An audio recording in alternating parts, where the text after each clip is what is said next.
Hey everybody, this is Quinn, aka Quinjitsu. And this is Ryan. So you may have noticed that creating block art is a very popular and cool trend in toy boxes. Especially when that block art is animated. You may have said to yourself, how can I do that? Well, today we're going to show yourself the tips and tricks they've been asking for. We're all huge Gravity Falls fans here at Avalanche Software, and so it makes perfect sense to recreate a rainbow puking gnome. To do that, we look at a picture of a gnome to get an idea of how to use different basic block shapes and colors to recreate him. Magnifique! What majesty! And how do we get those googly eyes? Let's think outside the box and connect some ESPN bowling balls to short path creators with the back and forth movement style and set them up at different speeds for that suitably confused stare. It's a good idea to use some hidden blocks and replayers to make sure they stay in place as the level loads. Otherwise, that's nightmare fuel. So the big question is, how do we make a flowing rainbow? Well, first of all, we put a path creator in the shape we want the rainbow to fall. In the path creator's properties, we adjust its overall speed to 300, which will affect all objects connected to it. It's also a good idea to turn off the auto start when connected option and take a couple of additional steps to keep our building process under control. We connect a button that, when pressed, will make the path creator reset and stop. That will stop all movement of connected objects and reset them back to their proper starting spot. We also connect another button that, when pressed, will make the path creator reset and play. That way, as we connect objects to the path creator that will animate, we can play or stop them as we check our work.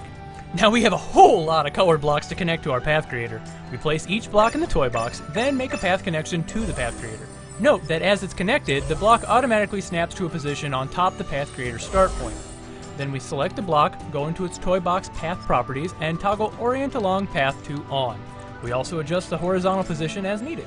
With all properties adjusted, we hit our reset and stop button and snap the block to its new position.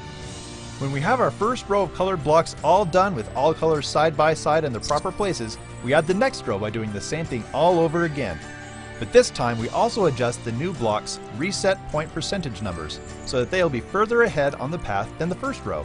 For each new row, we make the reset point percentage 3 higher than the last row, so each row stacks in front of the last one. This step of adding each block takes time, but the results will be worth it. Now with all the blocks in place, we hit our reset and play button, and the rainbow flows like disgusting magic! Because every colored block's movement style is set to looped, the entire rainbow will loop over and over. That is sick! Oh yeah! Now there are just a few finishing touches to add. Repeaters connected to the sound effect toy and the effects generators connected to locators make that rainbow sparkle and splash. And we use the terrain blocks with water areas to make a giant puddle below. Colored floor pieces will fit inside the puddle's edges for added authenticity. Last but not least, we set up logic to activate a target camera connected to a locator to capture all the action. Now we can all throw up our hands, cause this puking gnome is finished, yo! Creating your own awesome block art and animation can be a tricky process with a lot of steps, but the results can be amazing. Just keep at it and learn as you go. For more detailed tips and tricks in using the Path Creator and other Toy Box toys, be sure to check out the Disney Infinity playlist in-depth tutorials. Okay, that's it for this time. Leave any questions in the comments below.